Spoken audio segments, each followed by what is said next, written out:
오늘 우리에게 주시는 하나님의 말씀은 사사기 3장 12절부터 31절 말씀입니다.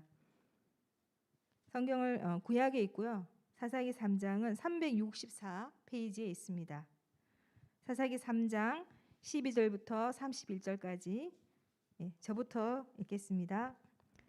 이스라엘 자손이 또 여호와의 목전에 악을 행하니라. 이스라엘 자손이 여호와의 목전에 악을 행함으로 여호와께서 모압 왕 에글론을 강성하게 하사 그들을 대적하게 하시매 에글론이 암몬과 아말렉 자손들을 모아 가지고 와서 이스라엘을 쳐서 종려나무 성읍을 점령한지라. 이에 이스라엘 자손이 모압 왕 에글론을 18해 동안 섬기니라. 이스라엘 자손이 여호와께 부르짖음에 여호와께서 그들을 위하여 한 구원자를 세우셨으니 그는 곧 베냐민 사람 게라의 아들 왼손잡이 에훗이라. 이스라엘 자손이 그를 통하여 모압 왕 에글론에게 공물을 바칠 때에 에훗이 길이가 한 규빗 되는 좌우에 날선 칼을 만들어 그의 오른쪽 허벅지 옷 속에 차고 공물을 모압 왕 에글론에게 바쳤는데 에글론은 매우 비둔한 자였더라. 에훗이 곡물 바치기를 마친 후에 곡물을 메고 온 자들을 보내고 자기는 길갈 근처 돌 뜨는 곳에서부터 돌아와서 이르되 왕이여 내가 은밀한 일을 왕에게 아뢰려 하나이다 하니 왕이 명령하여 조용히 하라 하매 모셔 선 자들이 다 물러간지라. 에훗이 그에게로 들어가니 왕은 서늘한 다락방에 홀라 앉아 있는 중이라. 에훗이 이르되 내가 하나님의 명령을 받들어 왕에게 아랠 일이 있나이다 하매 왕이 그의 좌석에서 일어나니 에훗이 왼손을 뻗쳐 그의 오른쪽 허벅지 위에서 칼을 빼어 왕의 몸을 찌르매 칼자루도 나를 따라 들어가서 그 끝이 등 뒤까지 나갔고 그가 칼을 그의 몸에서 빼내지 아니하였으므로 기름이 칼날에 엉겼더라. 에훗이 현관에 나와서 다락문들을 뒤에서 닫아 잠그니라. 에훗이 나간 후에 왕의 신하들이 들어와서 다락문들이 잠겼음을 보고 이르되 왕이 분명히 서늘한 방에서 그의 발을 가리우신다 하고 그들이 오래 기다려도 왕이 다락문들을 열지 아니하는지라. 열쇠를 가지고 열어본즉 그들의 군주가 이미 땅에 엎드려져 죽었더라. 그들이 기다리는 동안에 에훗이 피하여 돌 뜨는 곳을 지나 스이라로 도망하니라. 그가 이르러 에브라임 산지에서 나팔을 불매 이스라엘 자손이 산지에서 그를 따라 내려오니 에훗이 앞서가며 그들에게 이르되 나를 따르라. 여호와께서 너희의 원수들인 모압을 너희의 손에 넘겨주셨느니라 하매 우리가 에훗을 따라 내려가 모압 맞은편 요단강 나루를 장악하여 한 사람도 건너지 못하게 하였고 그때 모압 사람 약 10,000명을 죽였으니 모두 장사요 모두 용사라. 한 사람도 도망하지 못하였더라. 그날에 모압이 이스라엘 수하에 굴복하매 그 땅이 80년 동안 평온하였더라.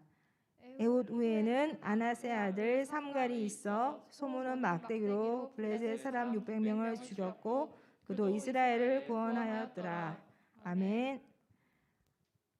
하나님께서 이 말씀을 통하여 우리에게 은혜 주시기를 원합니다. 모두 자리에 앉겠습니다. 전밀 목사님께서 구원의 방법도 하나님의 뜻대로라는 제목으로 말씀을 전해 주시겠습니다.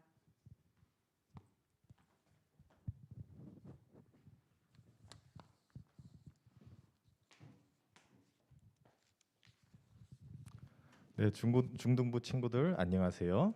오늘 또 좋은 주일을 맞이하며 함께 예배를 드릴 수 있게 되어서 너무나 감사합니다.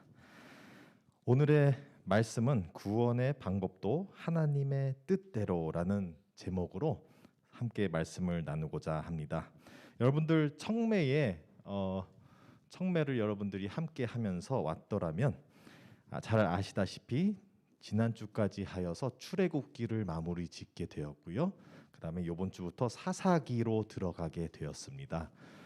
그래서 사사기로 들어가면서 이번 주가 사사기를 통하여 나누는 설교의 첫 말씀이다 보니 사사기의 배경을 먼저 설명을 드리면서 오늘의 이야기로 들어가고자 합니다. 그래서 사사기의 배경을 알면은 뭐가 좋냐면요. 여러분들이 사사기를 전체적으로 그림을 이해하는 데 있어서 또는 열왕기 시대, 왕들의 시대가 들어가기 전 어떠한 일들이 있었구나라는 뒷 배경을 이해하기가 굉장히 좋습니다. 그래서 이스라엘의 이 사사기 시대 굉장히 중요한데요. 이 내용을 알기 위해서는 먼저 살펴봐야 하는 부분이 있습니다. 사사기 시대를 이해하기 위해서는 먼저 모세의 시대까지도 일단 거슬러 올라가 봐야 돼요. 왜 모세의 때까지 올라가 보냐? 모세가 무엇을 어떻게 가르쳤고 그것이 얼마나 잘 따라졌는지를 확인을 해봐야 하는 부분이 있다는 것입니다. 처음에 모세가 이스라엘 민족을 이끌어 이집트에서 데리고 나와서 광야에서 40년 동안 헤매다가 마지막에 모세는 이스라엘 사람들을 두고 자기의 마지막 말씀을 나누게 됩니다. 그래서 유언을 남기고 그 다음에 이스라엘 민족을 다음 사람에게 넘겨주지요. 그게 바로 여호수아입니다. 근데 모세가 자기의 후계자 여호수아에게 이 이스라엘을 물려주는 시기에 함께 물려줬던 자기의 유언, 자기의 제일 중요한 말씀을 솔직히 오늘날까지도 이스라엘 사람들은 그 말씀을 외우고 자기의 말씀같이 가지고 간직하고 다닙니다. 그걸 쉽게 얘기해서 뭐라고도 얘기를 하냐면요, 쉐마라고도 얘기합니다. 자, 쉐마라는 게 무엇일까요? 들으라, 들을지어다 라는 거예요. 그래서 이 쉐마라는 게 솔직히 신명기 6장 4절에서 9절까지에 나오는 내용인데요. 솔직히 4절만 알아도 너무나 좋고요. 쉐마, 이게 시작이 자체가 쉐마 이스라엘, 들을지어다 이스라엘아 하면서 시작이 됩니다. 이 말씀을 먼저 이 모세가 여호수아와 온 이스라엘에게 나누어 주는 이 말씀을 우리가 먼저 살펴보고자 합니다. 함께 여러분들은 그 화면을 보면서 따라와 주시길 바랍니다. 이스라엘아 들으라, 우리 하나님 여호와는 오직 유일한 여호와시니 너는 마음을 다하고 뜻을 다하고 힘을 다하여 내 하나님 여호와를 사랑하라. 자, 요까지가 쉐마. 이까지가 굉장히 중요하고 이것을 이스라엘 사람들은 외우고 다녀요. 이게 하나님은 나에게 어떠한 분이다라는 것을 인식해 주는 것이죠. 자, 이걸 따라서 더 나옵니다. 오늘 내가 내게 명하니, 명하는 이 말씀을 너희는 마음에 새기고, 그 다음에 여기서 제일 중요합니다. 내 자녀에게 부지런히 가르치며. 자기 혼자 알고 있으면 된다고 하는 게 아니죠. 자기가 알고 있으면 그 이후로 자녀들과 다음 세대들에게 물려주라는 것이죠. 가르치며 집에 앉았을 때든지 길을 갈 때든지 누워 있을 때든지 일어날 때든지 이 말씀을 강론할 것이며 너는 또 그것을 내 손목에 매어 기호를 삼으며 내 미간에 붙여 표로 삼고 또 내 집 문설주와 바깥 문을 기록할지니라. 이렇게 하여서 쉐마, 너희가 들을지어다 이스라엘아, 따를지어다 하면서 알려준 이 내용은 하나님이 누구신지도 알려주지만 그것은 제일 중요한 거지만 그거에 따라서 그만큼 중요한 게 무엇이냐면요, 이것을 항상 너희의 마음에 간직하고 그걸 가르치라는 거예요. 나 혼자 가지고 있으면 되는 게 아니라 항상 가르치라고 하죠. 자, 모세는 이것을 열심히 가르쳤어요. 이스라엘과 여호수아에게. 근데 여호수아는 어떻게 됐냐면요, 자기만 간직하고 너희는 어떻게 될지 모른다. 나는 하나님 믿을 테니까 너희가 원하는 대로 해라 라고 했어요. 그러면서 이 부분을 잘 못한 것이죠. 쉐마를 이어가야 되는데 이어가지 못한 여호수아의 실패, 그리고 그 실패로 인해서 나오는 것이 바로 사사 시대인 거예요. 그러면 사사 시대를 볼 때 저는 요약으로 크게 두 가지 특징만 잡고 가도록 하겠습니다. 사사 시대를 이해하려면 이 두 가지만 알면 사사 시대가 이런 거였구나라고 전체적으로 이해를 할 수 있습니다. 첫 번째로는요, 이것은 사사기 자체가 사사 시대를 평가하는 말씀이에요. 사사기 21장 25절에 이렇게 나옵니다. 그때가 이제 이 사사기 시대인 거죠. 이스라엘의 왕이 없으므로 사람이 각기 자기의 소견에 옳은 대로 행하였더라. 자, 여기서 보면요, 자기가 자기의 소견대로 원하는 대로 했대요. 이게 사사시대의 특징이에요. 그러니까 하나님이 원하시는 것을 쫓아가는 것보다는 그러한 지도자가 없는 상태에서 각각 사람마다 부족마다 자기의 원하는 대로 행했다라는 것이 바로 사사시대예요. 자, 원하는 대로 했으면 얼마나 악해졌을까라는 것을 우리가 잘 이해할 수가 또는 추측할 수가 있습니다. 그럼으로써 사사시대의 두 번째 특징으로 이어지게 되죠. 이게 일단 하나님을 따르지 않고 내가 원하는 대로 하면은 이루어지는 것이 바로 이 다음번이에요. 넘겨주시면요. 죄라는 사이클을 이해하셔야 돼요. 죄의 사이클이란 우리가 어떻게 해서 죄라는 것을 반복적으로 다시 돌아오게 되냐, 이스라엘이 어떻게 해서 계속 죄를 짓고 또 짓고 하는지라는 것을 얘기해주는 죄의 사이클을 이해하시면 돼요. 이 사사기 시대 또 더 나가서 솔직히 왕기 시대까지 넘어가서 계속 이스라엘이 꾸준히 반복되는 이 사이클이, 죄의 사이클이 계속 반복돼요. 그러다가 멸망하게 되는 것이죠. 이 사이클을 깨야 되는데 깨지 못한 상황에서는 우리가 계속 죄를 짓고 또 짓고 또 짓고 하다 보면 어느 순간 낭떠러지로 넘어가서 죄의 심판이 온다는 것이죠. 자, 그래서 이 죄의 사이클 한번 보도록 하겠습니다. 이것이 바로 사사시대의 두 번째 특징인데요. 죄의 사이클은 일단 평화에서 와요. 평화로운 시대에서 평안하고 뭐 별로 어려운 게 없고 하다 보니까 뭘 하냐면 자기 원하는 대로 하다 보니 죄를 지어요. 그래가지고 자기 원하는 대로 죄를 지었더니 뭐가 오냐면 심판이라는 게 와요. 주로 하나님의 심판은 어떻게 오냐면 바로 뭐 하늘에서 날벼락이 떨어져가지고 치는 게 아니라 다른 주위에 있는 부족들, 주위에 있는 나라들이 와가지고 괴롭히게 돼요. 오늘의 본문도 조금 이따 들어갈 건데 본문 말씀은 똑같아요. 이스라엘이 죄를 지으니까 거기에서 뭐가 일어나요? 하나님의 심판이 오는데 주로 주위에 있는 나라들이 와서 괴롭히기 시작해요. 그러면 그 괴롭힘을 계속 당하는 이스라엘은 자기가 잘못했다는, 자기가 죄를 지어서 이 심판이 왔다는 걸 잘 이해를 못하고 있는 경우가 너무 많은데, 그러다가 그걸 깨우칠 때에 되면 회개라는 걸 해요. 그때서야 회개를 하기 시작하면서 하나님, 제가 잘못했어요. 하나님을 버린 걸 너무 잘못했어요. 하나님 다시 와서 나를 구해주세요. 라고 외치면서 울부짖을 때 하나님이 그 말씀을 응답하시면서 무엇을 하냐? 구원을 주시죠. 주로 이 구원은 어떻게 오냐면 사사라는 인물을 보내주심으로써 그 이스라엘을 구원하게 돼요. 자, 사사라는 것을 간단하게 이해를 한다면 우리가 사사가 뭔지 모르잖아요, 솔직히. 그럼 영어로 한다면 judge라고도 하는데 judge면은 재판관 이런 것인데 그게 아니었어요. 이걸 쉽게 이해하려면 추장 또는 족장 이렇게 생각하시면 돼요.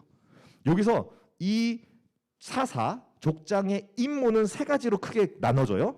첫 번째는 구원을 위해서 왔으니까 구원자. 두 번째는 지도자. 그리고 세 번째로는 하나님을 대언하기 때문에 예언자라는, 이렇게 사사라는 것은 이 세 가지 업무를 하기 위한 하나의 인물인 것이죠. 그래서 하나님을 대신하여서 와서 구원을 주게 돼요. 자, 문제는 구원을 얻은 이후에 하나님께 감사하고 하나님께 감사드리면서 너무 감사합니다 하면서 잘 살아가면서 평안이 오는데, 문제가 평화가 왔을 때 또다시 죄를 짓는다는 것이에요. 그러면 다시 해서 이 죄 사이클이 쭉 돌고 한 바퀴 돌면 또 다시 또 돌고 하면서 계속 반복되는 것이 바로 이 죄의 사이클인 거예요. 자, 사사시대 때 물론 하나님이 사사들을 12사사가 총 이 사사기에 나오는데 이 사사들을 한 명이 끝나면 다음 시대에 또 다른 사사, 또 다음 사사 이렇게 주신 게 아니에요. 이 당시에는 왕으로 인해서 이스라엘이 하나로 뭉쳐져 있지 않았기 때문에 이 당시에는 필요한 지역마다 또 이 사사들이 그 때에 맞춰서 나왔기 때문에 때로는 엇갈릴 때도 있고 때로는 사사가 아예 없는 시대도 있고, 그러면서 이렇게 사사 시대를 굉장히 표현하기가 어려운, 추측하기 어려운 부분들이 있지만 그렇게 사사들을 계속 그래도 하나님이 꾸준히 회개하는 이스라엘에게 보내주셔서 하나님의 구원을 선포하셨다는 것만 이해하시면 이렇게 크게 두 가지 특징, 사사시대 때 자기 원하는 대로 했다, 그러면서 죄의 사이클을 계속 반복적으로 했다, 이 두 가지만 이해하시면 여러분들이 사사시대를 이해하시면서 여러분들의 큐티에 조금 더 도움이 되지 않을까라고 생각을 해보게 되었습니다. 자, 그래서 오늘은 본문의 말씀으로 들어오도록 하겠습니다. 오늘의 본문 말씀에는 시작부터가 서론이 이렇게 돼요. 이스라엘이 죄를 지었대요. 이스라엘이 죄를 짓고 그럼으로써 아까 말씀드린 것 같이 주위의 나라에서 쳐들어왔어요. 모압 왕이 들어왔어요. 그러면서 얼마 동안 힘들게 했다 해요? 18년 동안 괴롭혔다는 거예요. 자, 이 18년이라는 시기는 하나님이 그만큼 오래 괴롭히고 싶어서의 시간이라고 이해하시면 안 돼요. 오히려 우리가 잘 이해해야 되는 건 18년 동안 내가 잘못한 걸 깨우치지 못한 시간이라는 것이죠. 그만큼 사람들은 자기가 죄를 짓고도 자기가 죄 지은지를 모를 때가 너무나 많은 것이에요.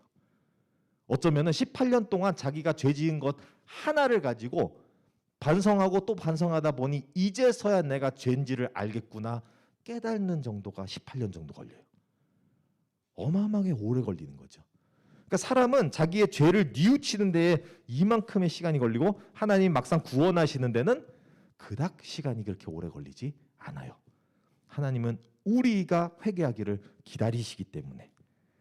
그래서 이 기간 동안 이스라엘은 많이 시달리게 되죠. 모압 사람들로 인해서 계속 시달리면서 이 이스라엘 민족이 회개를 하며 하나님 우리가 잘못했어요. 이제는 우리가 우리의 우상들을 버리고 하나님을 붙잡으면 나아가겠어요 했을 때 그때 보내주신 게 바로 사사인 거죠. 어떠한 사사냐? 그 사사의 이름은 에훗이라는 분이에요. 에훗이라는 분은 여러분들 사사기 3장 15절에 등장하는데 요거를 함께 보도록 하겠습니다. 이스라엘 자손이 여호와께 부르짖음에 여호와께서 그들을 위하여 한 구원자를 세우셨으니 그는 곧 베냐민 사람 게라의 아들 왼손잡이 에훗이라. 이스라엘 자손이 그를 통하여 모압 왕 에글론에게 공물을 바칠 때에. 자, 여기서 에훗이라는 분이 나오고 있고 이분의 특징을 뭐라고 하고 있어요? 지금 왼손잡이라고 하고 있어요. 자, 분명히 뭔가 특별했으니까 그걸 넣겠죠? 특별하지도 않은 거면은 안 넣겠죠. 예를 들면 한국 사람한테 예를 들어서 에훗이 한국 사람이었다면 우리가 웬만하면 다 검은 머리죠. 그러니까 검은 머리 에훗이었더라라고 안 하겠죠. 왜냐면 다 검은 머리니까. 근데 오히려 한국에서 만약에 갑자기 금발로 태어났어요. 그러면 나오겠죠. 금발 에훗이었겠다. 근데 에훗이 왜 왼손이 그렇게 중요할까? 오늘날 우리의 문화, 우리의 시대로 이해할 때는 잘 이해 못할 수가 있어요. 근데 이게 뭐랑 비슷하냐면 여러분들 우리 한국만 해도 몇 세대 걸쳐 올라가면은 굉장히 멀리 안 가도 돼요. 그러면은 무슨 일이 있냐면 아기를 낳을 때도 아들이냐 딸이냐가 중요했어요. 마치 아들이 귀하고 딸이면 아이고 이런 문화가 있었어요. 좋다라는 거 아니에요? 근데 이런 문화가 있었는데 요것과 비슷한 내용이에요. 왼손잡이 또한 굉장히 다르게 취급을 당했어요. 우리 한국에서도 몇 년만 올라가도 어떤 일이 있었냐면 왼손으로 숟가락, 젓가락을 사용해도 욕을 먹었어요. 왼손으로 가위질해도 욕을 먹고 왼손을 쓰지 말라, 오른손을 써야지 라고 가르치는 교육 시스템도 있었어요. 이게 몇 천 년 전이 아니라 몇십 년 전만 올라가도 그런 문화가 우리나라도 있었고 오늘날 우리가 이 에훗이 있던 이 사사 시기의 이야기로 넘어간다면 왼손이라는 것은 굉장한 다른 느낌으로 와닿게 돼요. 뭐냐면 마치 장애인같이 취급될 수도 있다라는 것이죠. 부족함 중에 부족함. 뭔가 태어났는데 뭔가 잘못돼서 나왔구나 얘는. 이렇게 취급을 당했다는 거예요. 그러면 에훗은 얘 갑자기 어느 날 자기가 왼손이 됐을까요? 아니면 뭐 자기가 선택해서 왼손을 됐을까요? 아니거든요. 그럼 에웃은 태어났을 때부터 자기가 왼손이 더 편하고 왼손에 더 힘이 들어가고 왼손이 더 예리하고 그러다 보니 자꾸 왼손을 쓰게 되고, 근데 그것을 마치 그 당시 사회는 너 왜 그러냐? 너 사회 반항하냐? 너 뭐 잘못됐냐? 장애인이냐? 이러면서 별의별 욕 들어가면서 자라왔겠죠. 다행히도 오늘날 에웃은 그걸 극복해 왔지만 얼마나 어려움을 많이 겪었겠는가라는 것을 한번 추측해 보는 것이에요. 그만큼 에웃은 왼손잡이라는 것이 굉장한 특징일 수밖에 없는 이유가, 이 어떻게 보면 그 당시 사회가 너무나 아니게 봤던 그 요점을 가지고, 솔직히 오늘 본문 말씀은 제가 다시 설명하지 않겠습니다. 오늘의 이야기는 여러분들이 본문을 다시 읽게 되면은 충분히 이야기가 쉽게 설명되어 있기 때문에요.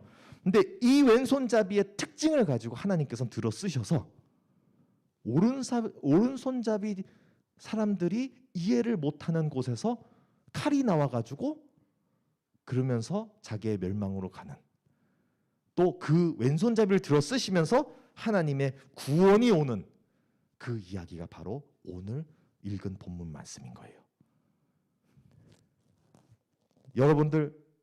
여러분들의 모습으로 한번 이 이야기를 비춰보도록 하겠습니다. 여러분들 혹시 태어나서부터 또는 지금 자라면서 주위에서 그런 얘기하는 경우가 있나요? 여러분들을 혼내고 욕하고 넌 왜 그래? 넌 그것밖에 못해 하면서 이런 식으로 우리에게 자꾸 부족하다, 넌 그것밖에 안 되냐, 넌 왜 그러냐 라는 얘기를 들어보셨나요? 바로 에웃이 그러한 환경 속에서 자랐던 것이죠. 근데 여러분 잘 알아야 되는 게, 세상은 그렇게 얘기를 할 수가 있어요. 세상은 우리를 보고 너는 왜 그래? 우리 한국만 돌아봐도 사회적으로 조금만 달라도 사회적인 압박이 들어와요. 마치 우리는 한 민족으로서 통일되어야 되고 모두 다 똑같은 걸 해야 된다는 압박감이 있어요. 그걸 안 그러면은 뭔가 굉장히 불안하고 뭔가 세상이 안 될 것 같고, 나는 그런 불안감을 쥐어주고 있어요. 그러한 문화에서 우리가 살고 있죠. 그러다 보니 옆에 친구가 하는 것을 내가 같이 안 하면은 뭔가 나는 잘못될 것 같고, 아니면은 내가 뭔가 놓치고 있는 것 같고, 그러면서 그러한 환경 속에서 살아가고 있는 걸 잘 알고 있어요.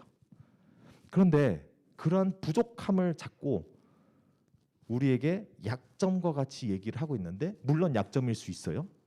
근데 그래서 이렇게 이해했으면 좋겠어요. PPT 한번 또 띄워주시면요. 세상에서는 이렇게 해요. 세상에서는 우리의 약점을 가지고 그걸 허점으로 잡아서 때로는 우리에게 공격할 때가 있고 우리에게 안 좋게 써먹을 때가 있어요. 근데 그게 세상이에요. 우리가 세상을 다 바꿀 수는 없지만 그러한 환경 속에 살아간다는 것을 저는 현실적인 부분을 얘기하고 있어요. 단지 우리가 우리의 약점, 약한 부분들을 하나님께 가져왔더라면, 하나님은 세상과 달라요. 우리의 약함을 하나님은 강함으로 만들어 주실 수 있다는 거예요. 우리가 약하면 약할수록 하나님이 더 하나님의 영광과 능력이 보여지기 마련이에요. 그러다 보니 세상과 우리 하나님은 너무나 다르시고, 우리가 세상에서는 약점이라고 놀림을 당하고 부족하다고 얘기를 들을지라도 하나님께 우리가 우리의 부족한 모습을 가지고 나왔을 때는 하나님께서는 우리를 크게 들어 쓰실 수 있다라는 것이에요.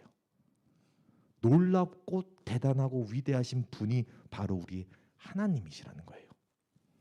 그래서 여러분들, 우리의 약한 점이 있더라면, 허점이라고 생각할지라도 그 모든 것을 가지고 세상으로 가지 말고 하나님께로 나오면 하나님께서 그 약한 부분을 채워주심으로 충분히 하나님의 영광을 받으시며 우리에게 큰 기쁨이 될 거라고 믿습니다. 여러분은 한 가지 예화를 더 나누면서 한번 설교를 마무리 지어 가도록 하겠습니다. 한 인물을 소개하도록 할게요. 레스 브라운이라는 분인데요. 이분이 미국에 있으신 분이에요. 레스 브라운은 어릴 적에 지적 장애가 있다라고 판단이 됐어요. 그래가지고 지적 장애라는 이 의로 놀림을 많이 받았는데, 그래서 학교에서 이제 놀림을 많이 당하면서 자랐던 친구예요. 이분은 솔직히 배경도 환경도 어려운 환경에서 왔어요. 어떻게 됐냐면 본인이 태어나자마자 원래 쌍둥이로 태어났고 본인의 쌍둥이 형이 있는데, 형과 자기는 막상 우리를 이 두 분을 낳게 하신 어머님이 이 두 아이를 키울 경제적 능력이 안 돼서 그래서 버리게 되었어요.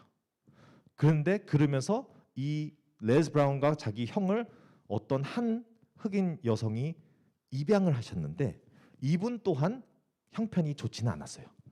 그래가지고 남편이 없으면서 열심으로 일은 하지만 비정규직으로 그렇게 열심히 일하시던 그 여자분에게 이제 아들 둘이 생긴 것이죠.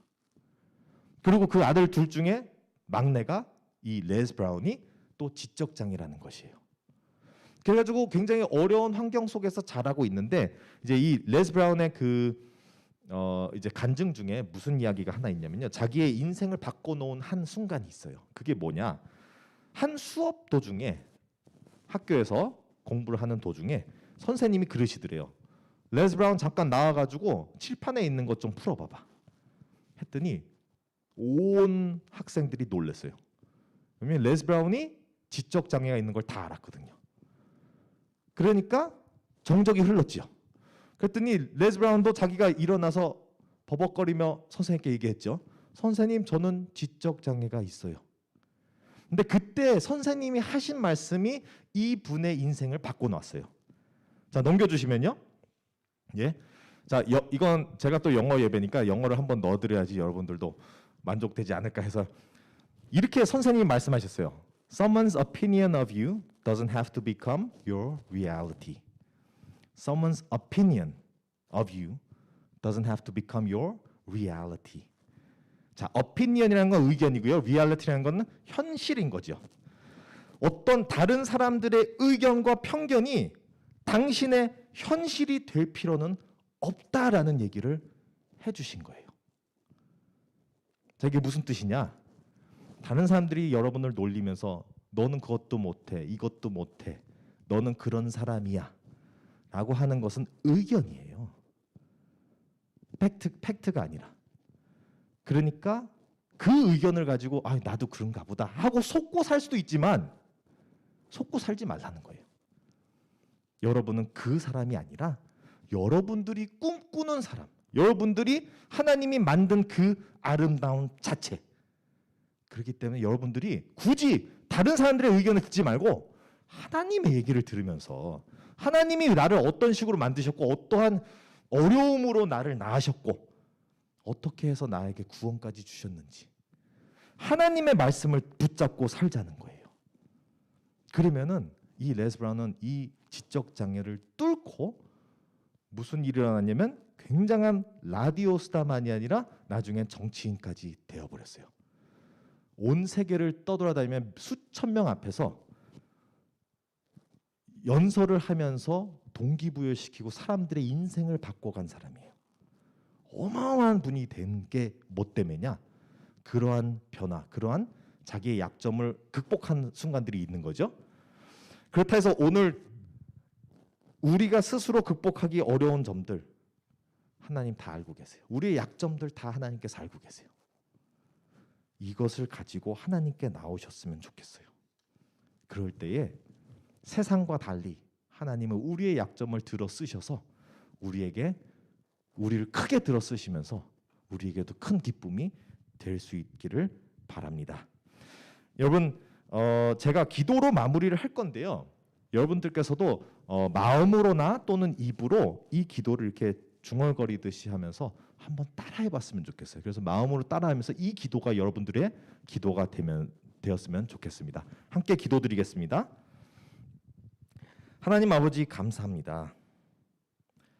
오늘의 말씀을 통해 우리의 약함도 주님의 능력으로 바꿔주실 수 있다는 것을 배우게 되었습니다.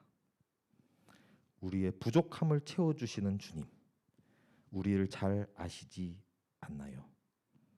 하나님, 우리의 부족한 이 모습을 붙잡아 주시고 우리가 하나님 안에서 살아갈 수 있게 하여 주시옵소서. 그래서 우리의 부족함을 극복하며 크게 쓰임 받도록 하여 주시옵소서. 감사드리며 예수님의 이름으로 기도드립니다. 아멘.